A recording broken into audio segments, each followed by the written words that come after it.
మాఘమాసంలో ఇవ్వవలసిన శక్తివంతమైన నాలుగో దానం గోదానం. అంటే ఏదైనా దేవాలయానికి గోవు దానం ఇస్తే మంచిది. అయితే దేవాలయానికి గోవులు దానం ఇవ్వలేని వాళ్ళు ఏం చేయాలి? రాగి లోహంతో గానీ, ఇత్తడితో గానీ, పంచలోహాలతో గానీ గోవు బొమ్మ చేసుకొని ఆ గోవు బొమ్మ దానం ఇవ్వాలి. లేదా రకరకాలైనటువంటి గోవులను దానం ఇవ్వవచ్చని కూడా మాఘమాసంలో పద్మపురాణంలో చెప్పారు.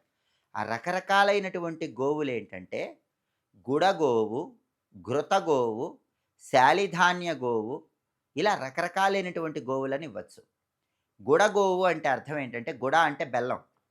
మాఘమాసంలో బెల్లం అచ్చు ఒక ఆవు ఆకారంలాగా వచ్చి దాని దానం ఇస్తే కూడా గోవుని దానం చేసిన ఫలితం కలుగుతుందని పద్మపురాణం చెప్తోంది. రెండోది ఘృతగోవు. ఘృతం అంటే ఆవు నెయ్యి.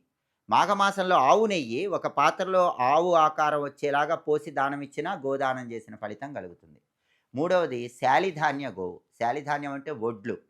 వడ్లు ఒక పాత్రలో గోవు ఆకారం వచ్చేలాగా చేసి దాని దానం ఇచ్చినా గోదానం చేసిన ఫలితం కలుగుతుంది. కాబట్టి ప్రత్యక్ష గోవుని దానం ఇవ్వలేని వాళ్ళు ఇలా రకరకాలుగా గోదానం అయితే మాఘమాసంలో ఇస్తే అద్భుత ఫలితాలు కలుగుతాయి.